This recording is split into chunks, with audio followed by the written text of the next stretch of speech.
happen. Next slide. Yeah, why the scorecard? In 2019, with the last elections, we suddenly thought, oh, it's a great idea if we can really look at how EU parties score on ecofeminist themes. So we made one in 2019, and we chose a couple of themes that weren't really highlighted by a lot of other scorecards. And this year we thought, why not organize workshops all over Europe in different countries and look at the national party manifestos for the EU elections and the pan-European EU manifestos.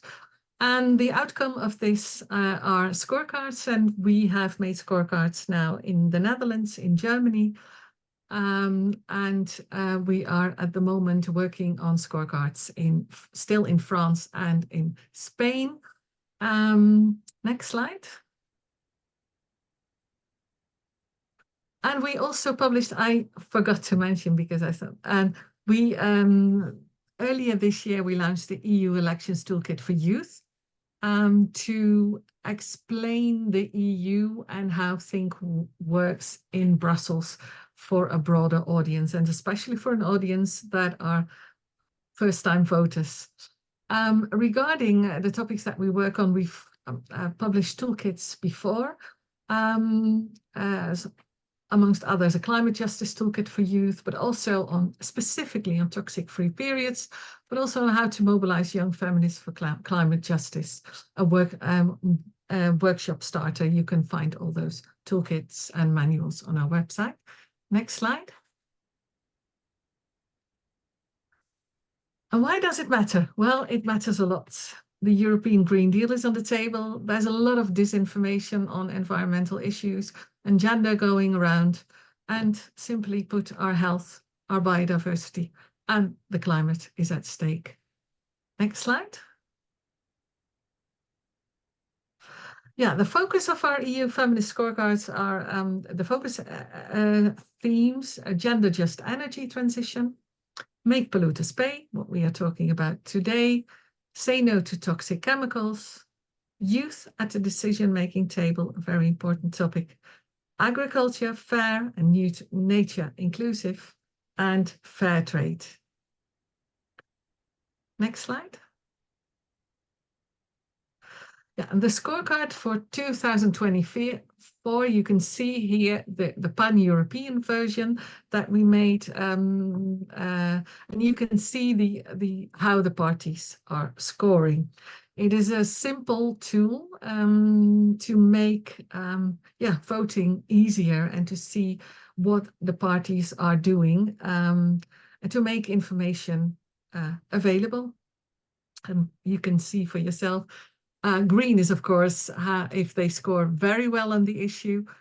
Red is absolutely not, and orange, yellow, right in the middle. We also have 3 political parties that scored blue, which means they had no information on the issues available, and those are the extreme right and the far right political groups. Next slide. Yeah, the EU Parliament has over 180 parties from 27 countries. And in our EU toolkit, we explain how this all works. But here you can see a bit of a division as it is right now, with the biggest party being the European People's Party, 182 seats, and Socialists and Democrats being second, 154. So, yeah, we can only hope that it stays like this, or, yeah, would be... of course, when it comes to climate and the feminist issues we care about. Next slide. And as I was already explaining, how we looked at the party manifestos. Green is when the relevant keywords are included in the manifestos and in the proposed plans. Orange is when some relevant keywords are mentioned. and red is when no or very few relevant keywords are mentioned. Next slide. Here's more of this is the other side of the Ecofeminist Scorecard. The first, what I just showed you was a more general, so you can see it very quickly. And here you can see what was really important for us. Like, for instance, today, when we are talking about make polluters pay, then it was very important. Those who have contributed the least to the climate crisis are suffering the most. And that was, and there you see that only 2 parties, for instance, colored green and 1 orange. And for fair trade, it's a little bit better, but still not, it's bad. It's a lot better than make polluters pay. The next slide. If you want to read more and in detail about everything that we analyze, check out our website. We have the scores explained, a detailed score per category. We have links to all the EU groups and party manifestos. And of course, we have our toolkit on how to explain how it works. Next slide. Yeah, and then I would like to introduce you to our experts today. Javier talking about Palumba, Sandra JEN talking about the Ban PFAS campaign in 6 countries, and a weekend of mobilization for climate justice. Next slide.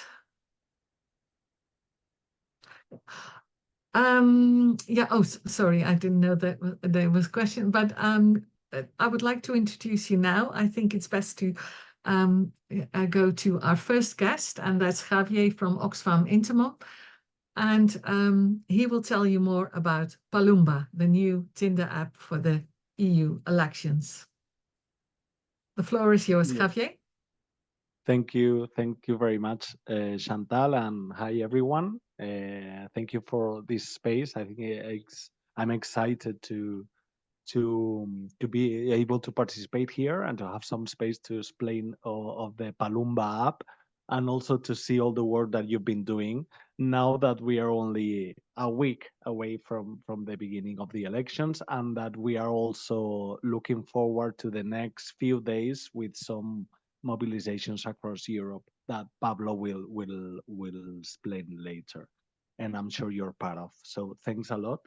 And very quickly about Palumba, I'm gonna share my screen, and what I wanted to, so this is an initiative. You should be seeing it right now. We have like this pigeon that is looking for young people who have no clue who to vote for in June. So if this is your case, or if this is the case of someone you know, or you want to have some fun discussions about the different policies and the different options in the next European elections, this is your go-to application. So this is a voting advice application that it was designed by youth and for youth to try to promote the first-time voters aged between 16 and 22 years old across Europe. This target age, it's kind of the main target, and because we calling it, as Chantal was saying, the Tinder of the elections, because it follows the way, the kind of the structure of some dating applications that you might know about, like Tinder, for example, that if you swipe to the right, it means that you like it. If you swipe left, is that you don't like it. And it's kind of a gamification way to do it and to promote discussions, no? So mainly just to show you a little bit about the app, and so you have an idea what's in there.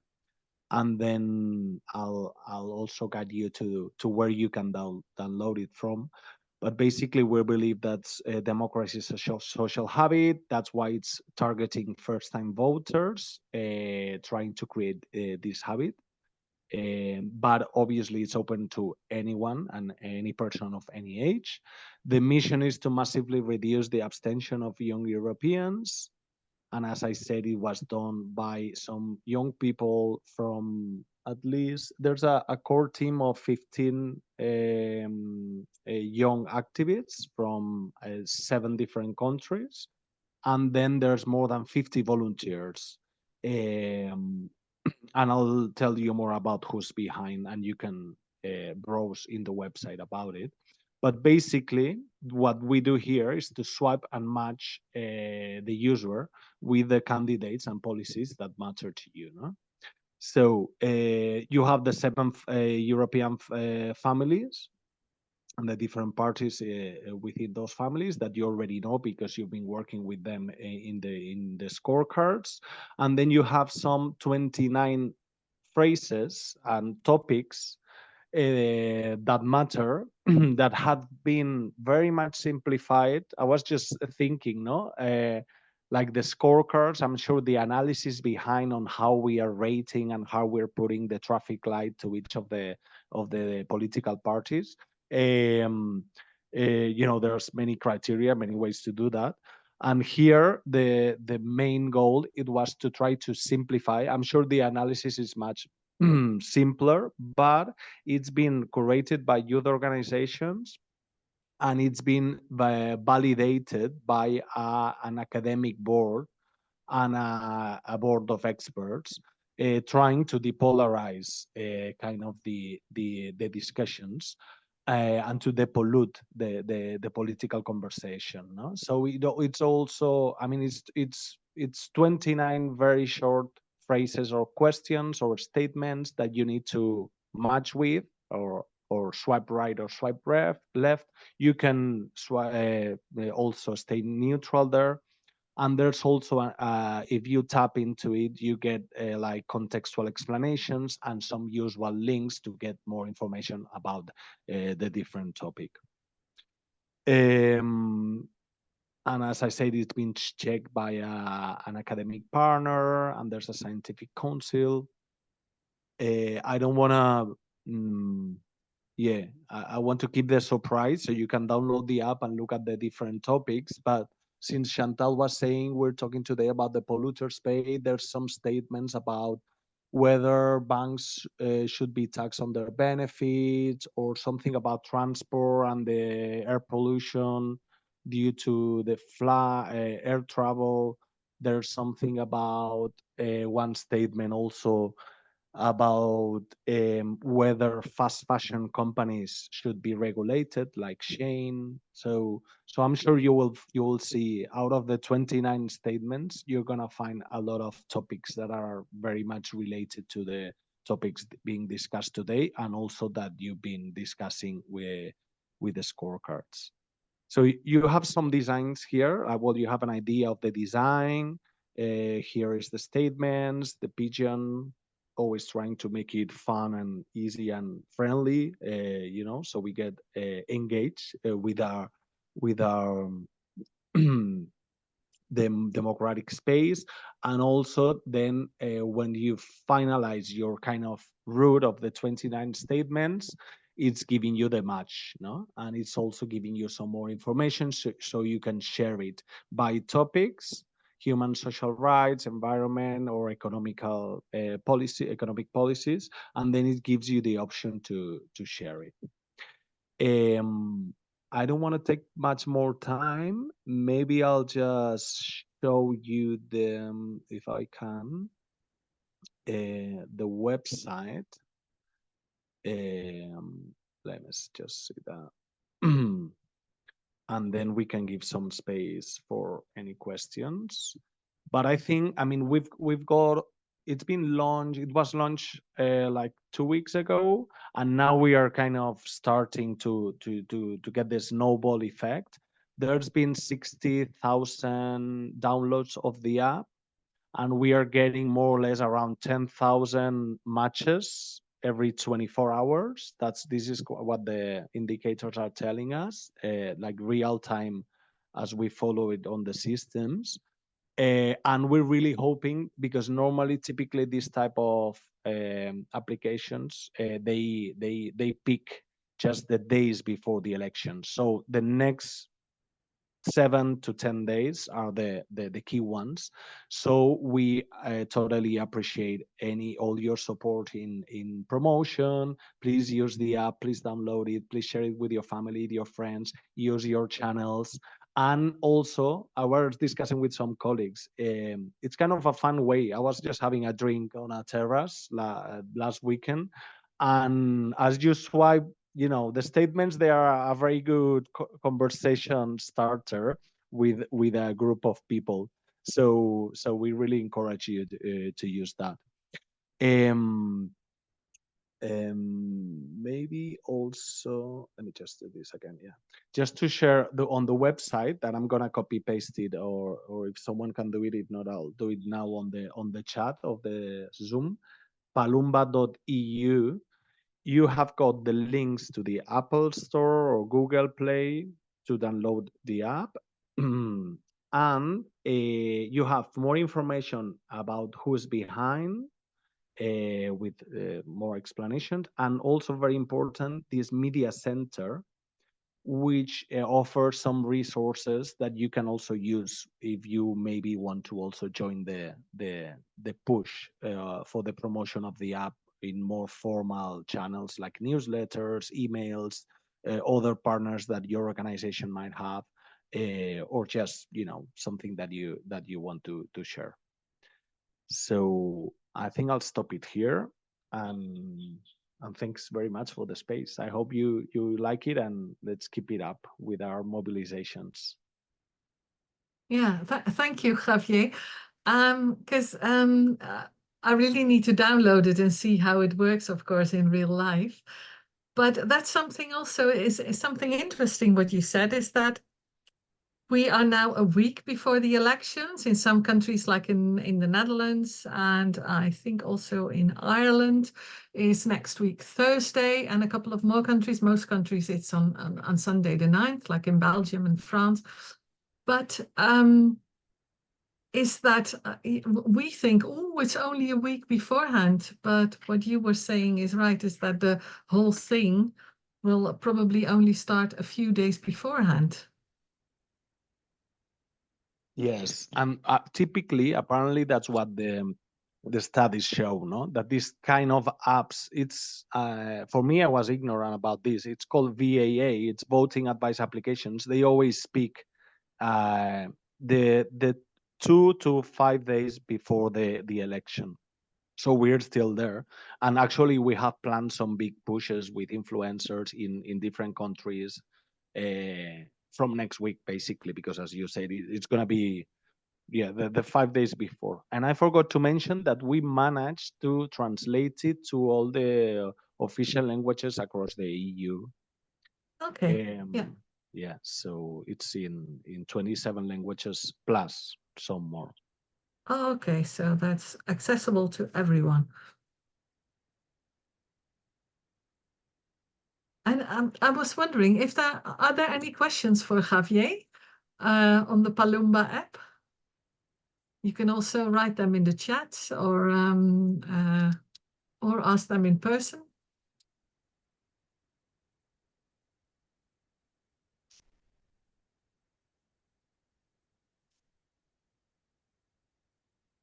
No questions so far. If you have any questions in between, or you think later of something, please don't hesitate to ask, and then we will come back again to Javier by the end of this hour. Then talking about Polluters Pay, I would like to introduce you now to Sandra JEN from the Health and Environment Alliance, and she will present their campaign on PFAS in 6 European countries. Sandra, are you there? Yes, I'm here. Can you see me? Okay. Yeah, okay. I can see you. Yeah, very clearly. And you can share your screen as well? Yes, I should be able to do that. I'll try this now.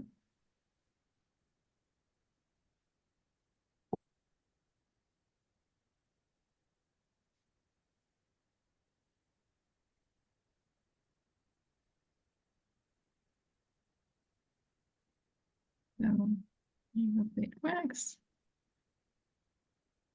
Yes, and I will put it on full screen.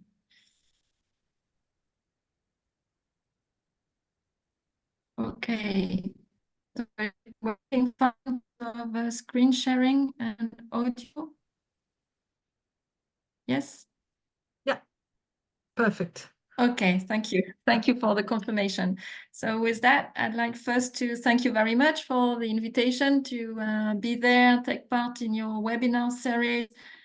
It's really great that you are organizing this. I think from the chemicals perspective, or the health and chemicals perspective, I should say, these elections are really, really important. We have big stakes for the results. But before going more into the subject, I'd like just to introduce myself. So my name is Sandra JEN. I'm the program lead for the Health and Environment Alliance.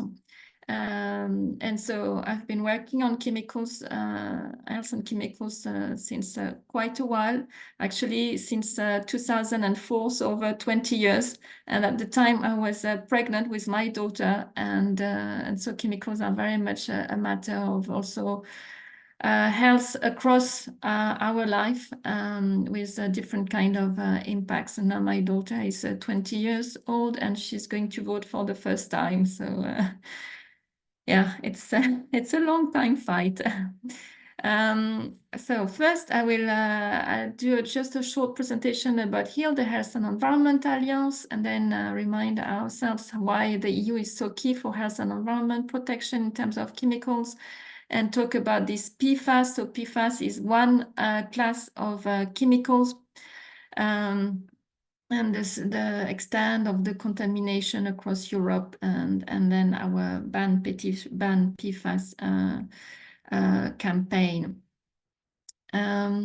So first, HEAL, the Health and Environment Alliance, is a sort of a large platform of organization, a coalition that brings together 80 organizations across 53 countries of the World Health Organization region. And we bring together doctors' associations, patient groups, nurses association, public health institute, research institute, not-for-profit health insurers as well. And that's an indication of the cost of the exposure to chemicals and the cost of the impact on our health, the fact that the health insurers are very much interested in this subject. Women's group like WCF, youth groups, and environmental groups. And we all work together for better health through a healthier environment. So I think I don't need to give you much more about HEAL. It's really about how the environment affects human health in the European Union and beyond, and how we work to shape laws and policies to promote better protection of our health. The EU is really key for our health and environment protection. In particular, for the last mandate of the European Union, we had the chance to have the EU Green Deal adopted that really shaped the policy agenda for environment, climate protection, and health protection. And it was it's a really big and important framework, and gives some security in a way, and in terms of the direction that the EU has committed, the EU and the member states have committed to take in terms of better health, better environment protection. And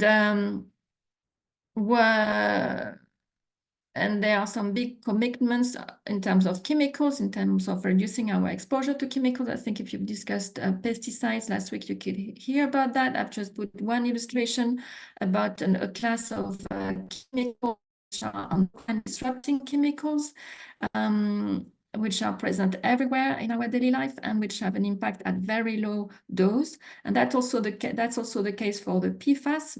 So this class of chemicals, which are called also forever chemicals, because they can take up to 1,000 years to break down, which means they very much persist in the environment. And that's why we really have to stop the exposure to PFAS. I've included one illustration of why the problem with PFAS. How do they get in our bodies? So they are really present everywhere in our daily life with cooking non-stick pans, clothing containing PFAS like waterproof clothes, but also it can be in carpets and in furnitures. They are in our food and in our water because of pesticides, including PFAS, and also we breathe them and we have them in the dust.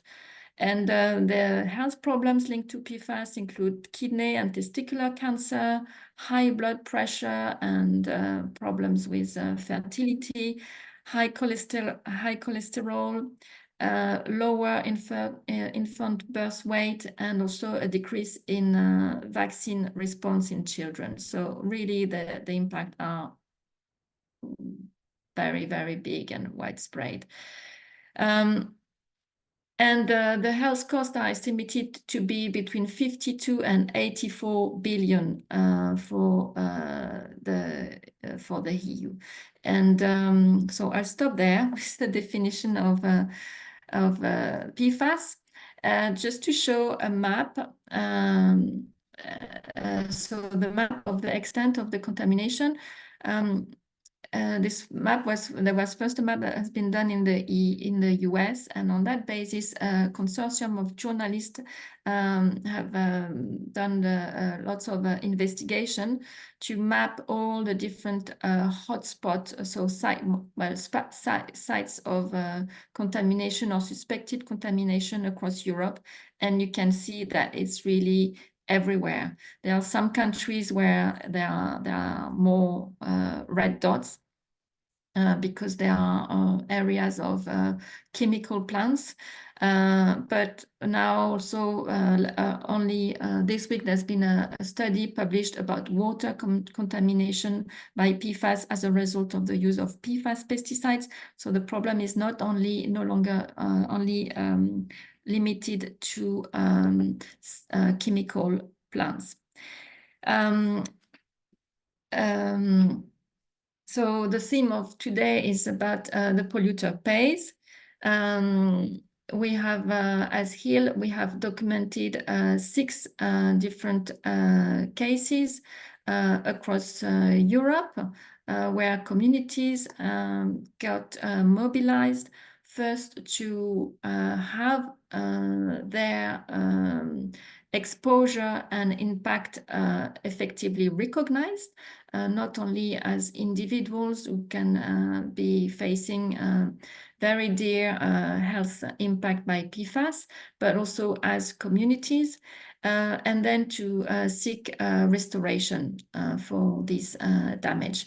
And these are very these are very difficult and long procedures. And so I can say that the 6 different sites, one concerns Antwerp in Belgium, the other one is Dordrecht in the Netherlands, the third one is Koskor in Denmark, then Ronneby in Sweden, and this legal case has just been brought to a kind of a settlement with some financial compensation for the victims, and then Veneto in Italy. So these are the 6 cases, but they are really only kind of illustration, I would say, of the extent of the problem. And there will be more, individual or community actions. But what we need also altogether is really a ban on the use of these harmful chemicals, a ban about their use in consumer products, and also a complete phase out of all the PFAS production and uses in the EU by 2030. So the first ban about the use of PFAS in consumer products is with a deadline of 2025, which is next year.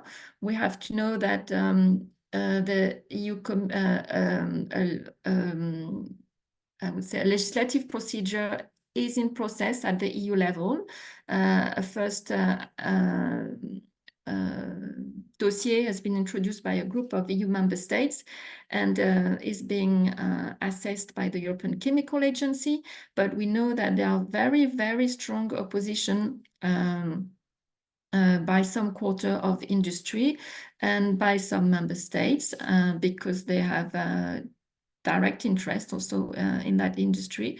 And so that's why our mobilization is so important. And it's really at the top level of the European Commission. I didn't include the illustration here, but we had Ursula von der Leyen only a few weeks ago responding to a group of German MEP who had sent her a letter about this ban on PFAS to get as little derogation as possible and possibly more longer deadlines. So how to get involved? We'll finish there with, so first I'd just like to remind everybody or inform everybody that there is an EU-wide ban PFAS petition organized by We Move. We would like to reach 150,000 signatures at least as soon as possible. And there are lots of EU election material from, well, all sorts of many different NGOs, including HEAL. And I'd just like to say your vote very much matters. And I'll show the so it's hiding a little bit the top, but it's We Move who's done that petition. And at the moment, we are just above 112,000. So I hope this mobilization can, these webinars can also help to get more support. And I'll stop there. Thank you. Thank you, Sandra, for this overview. Because I was wondering, this mobilization that you were talking about, does it have a deadline, or is it like specifically for the EU elections, or does it go on with the collection of signatures? So the collection of signature will continue after the EU elections, but because there is so much also action around the EU election and above all for the designation of the new EU Commission. So from just after these elections, there will be the appointment of the new president of the EU Commission, or maybe not new, but just a renewal of Ursula von der Leyen, we don't know. And then there will be the appointment of the different commissioners. And at the moment also, all the member states of the EU, all the heads of states are also defining kind of the agenda, the political agenda for the European Union for the next 5 years. And chemicals are a big file in this political agenda for the next 5 years. There's just been a declaration only yesterday between the French president and the German chancellor, and it includes chemicals. So really trying to get as many signatures already now is key, because it might allow us also to bring this forward when others are saying, you know, we need to have other priorities as well. Chemicals is really, I would say, health and safe chemicals is really important for the EU, because it's really what makes it's part of it's at the core of our life. Yeah, and I was thinking, does it also, because to keep in line with the theme of this session, does this also then make the polluters pay? Like I saw on your sheet, you were mentioning a couple of very big companies like 3M and Solvay and Chemours, who are really polluting the environment and the health of the people living around these chemical plants. Will this help those people? Oh, you're muted. So the ban on PFAS will not be able to help retroactively, I would say, on the past for what has happened with those pollution. And so it's not directly with the ban on PFAS that we will be able to help those communities. What is really important to for also the implementation of the polluter pays principle is also access to justice and implementing the EU regulation on environmental liability. So that's what is key. And what is your feeling then towards, because of course we cannot look in the future, we don't really know, but we know the tendencies of what the elections are going to look like. How are you looking? So are you worried about next week regarding this? I would say, just like Javier, I really trust that your initiatives and hope that your initiatives and everybody's mobilization can help us having an outcome that would not be too bad or that could be positive. I think we have to keep hope and determination, and there's just a week to go, and a lot can be done in those few last days. That's my experience. I didn't say at the beginning of this poll, but I ran myself twice for EU elections to support some lists.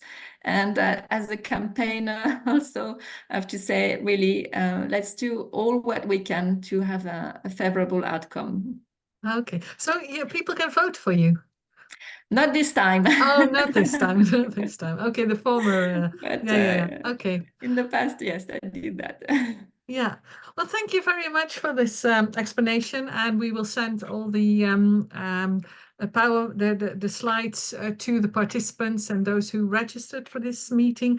And we will also, of course, this session is being recorded, so it will be uploaded next week. Maybe it can also attract some more people who want to know more about this issue. I would like to thank you very much for your contribution. And I would like to give the floor now to Pablo from Climate Action Network Europe. And he is part of the mobilization platform that is organizing all these climate marches the next couple of days all over Europe. And in the Netherlands specifically, it's aimed at polluters, because the climate march in the Netherlands, for instance, in Amsterdam, will take part at the Zuidas, which is like the financial center of the big polluters in the Netherlands. Pablo, the floor is yours. Great. Can you hear me? Yeah, I can hear you. Oh, perfect. No, first of all, like, thanks, Saturn, for inviting to this, like, and I hope that we all like share the same like excitement, no, about like the let's say this historical moment, no, and yeah, the elections are like really around the corner. So yeah, I hope that can you see the slides? Yes, just to check. Yes, I can see them. Yeah. Great.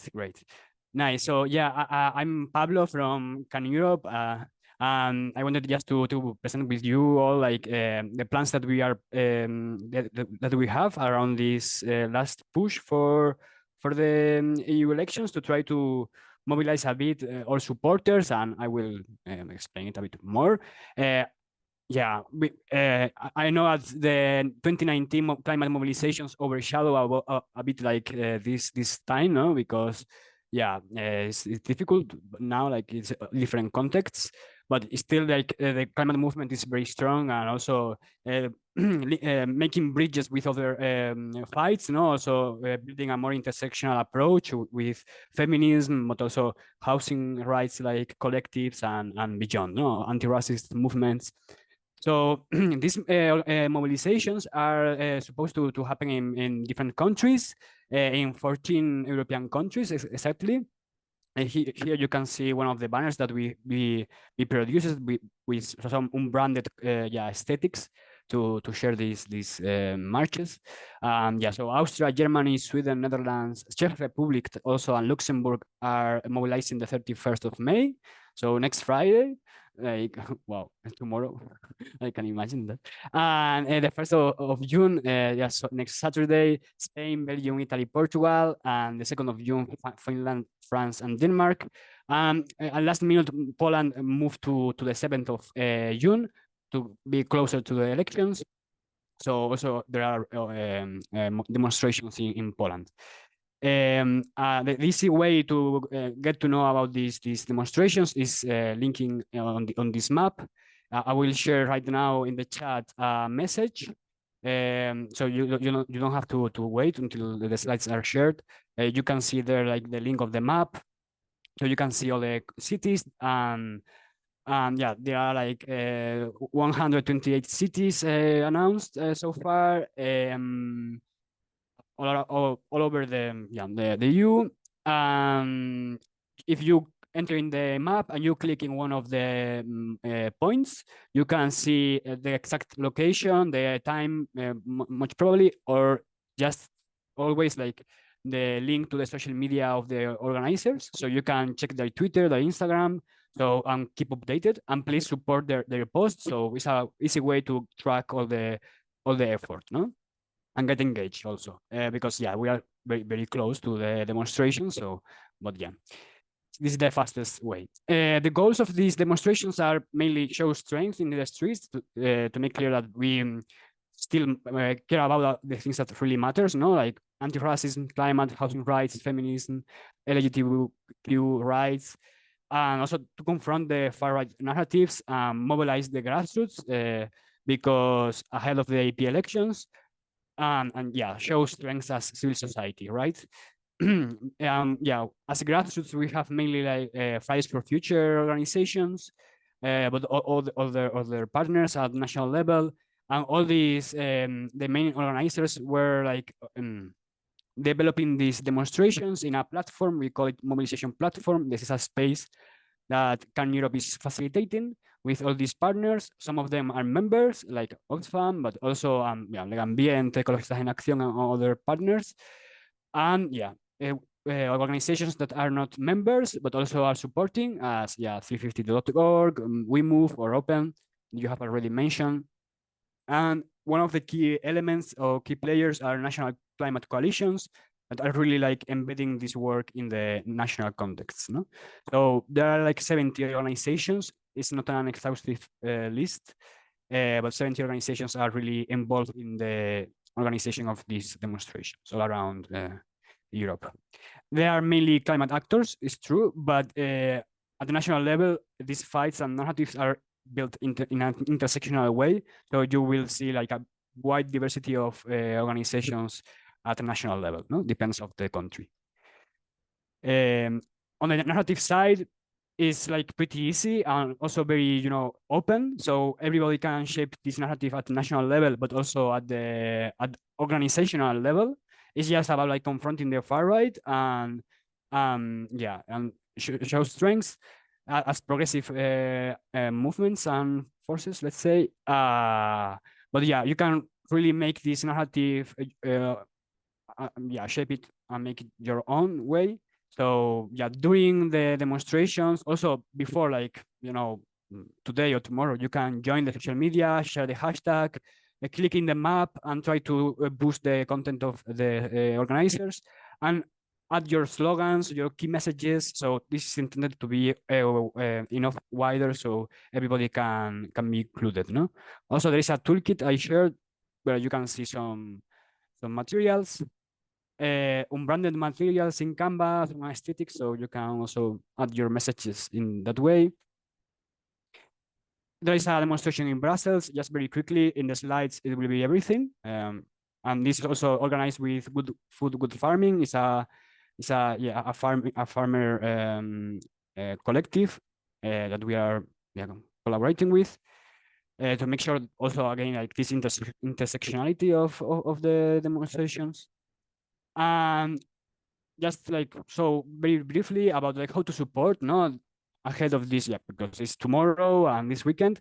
So click in the map, find your country organizers, or you can also support everybody, but just to prioritize. If you live in the Netherlands, you can click. If you live in France, click in the posts, in the social media accounts that are in the dots in the map, and you can support their posts and comment them, repost, and so on. These are very useful support to amplify that. This is something that you can also do during the demonstrations, and on Monday the 3rd and Tuesday the 4th, because it's very important to communicate the demonstrations the day after. So you can also click in the same toolkit. Also, I will leave here the link. So we will update there some recap posts like Twitter threads or some posts in Instagram, but also a video recap, doing a recap of all the demonstrations. And it will be very important to repost this content and share it, because it's the moment where we can really expand this feeling that we came all together in the streets. If you have any question, also you have a support idea on national level, I think it's too late, but I mean, always there's a chance. Reach out to me and also to Ida for the Brussels demonstration. And then for sure you are invited for next campaigns, next mobilizations, like after the AP elections, because we have to keep pushing all the time. No, it's not only a matter of voting. So you can join the platform where we are co-creating this kind of campaigns, and we hope that this is the first of many others to come. So that was mainly the things that I wanted to share with you, and I hope that you have questions and we can develop further. Thanks. Thank you very much, Pablo. Because I was wondering how much are all these different marches connected? Are they aware and collaborating with each other, or everyone is more sort of autonomously organizing? Okay. In that sense, let me check the. Okay, so it's true that, for example, Netherlands, Denmark, and Germany, they built these demonstrations by their own, like, because also we were in coordination with them through this mobilization platform. But so since they are enough like strong, they did like their own plans, let's say, so they went like very independently. But the rest of the other actors are coordinated in the mobilization platform I mentioned. That is a space where we are collaborating with them. This is the space where we build this more coordinated approach, right? So that's the space where we coordinated. But at this point, everything is happening at the national level, because we had like several calls to prepare this, also the content, consensuate the video and the toolkit and everything and the idea. But then like at the end, all the organization and the logistics and everything has to be like shaped at the national level, because it's the way to go. Yeah, of course, and also they have their own topics, of course, but and the Brussels event. I was, because you were talking about to keep the momentum up after the elections. I'm sorry. Feeling fine? Sorry, I'm coughing all the time. Like, sorry for that. I have to mute myself. And how are the plans further? How are you looking towards next week and then trying to build this movement further after the elections? Okay, so I mean, after the demonstration, the next day, this is like a good asset. No, this all content, the videos that we will produce is a good asset to share with your own campaigns. Also, I would say to say, hey, we are still like able to bring numbers in the streets. It's not only the right. So also we also can do that. This is the main idea, and also we expect that in that way. Also during the demonstrations, we will like promote and refresh the EP elections. So this is also a way to connect with that. And then like I would say after this effort, Monday, Tuesday, and this week, around this campaign will be more or less close, you know, because we have to vote like the next week. But after the elections, we are also focusing on the first 100 days of the new commission. Also in collaboration with We Move and other actors. So it will be also a chance to have a push on that.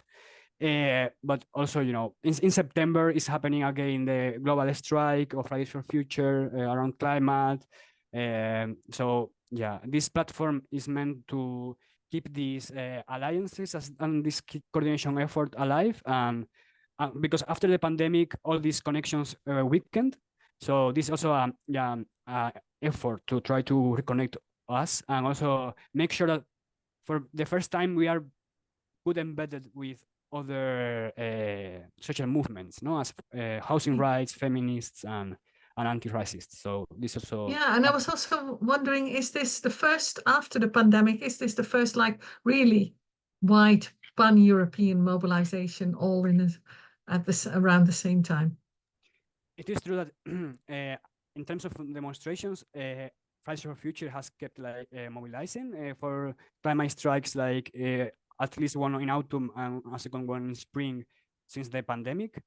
But in the sense, like, because it's a kind of ritual, right? Like global strikes are happening, these demonstrations are happening regularly, but we haven't like seen really after the pandemic a space where these demonstrations are coordinated with other actors, and also that could go beyond the global strikes, no? Because the global strikes are fixed, so they are not flexible enough to target different political events as the EP elections.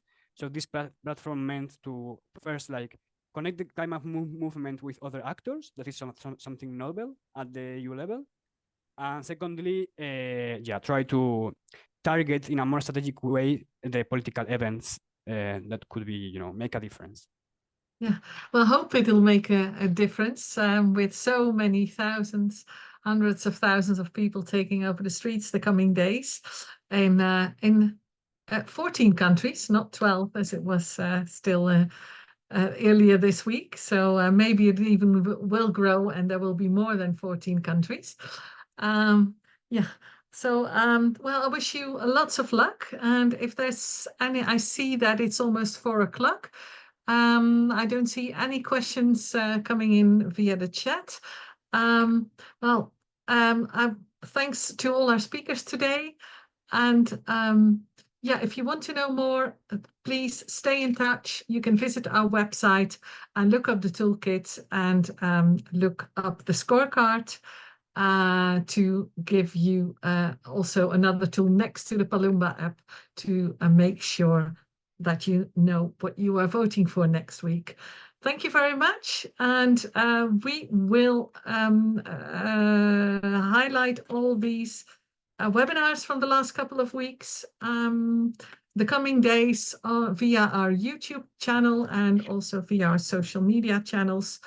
And yeah, let's see you after the elections. Okay, thank you very much. Bye. Thank you very much. Thanks, Thank you. Thank you. Bye-bye.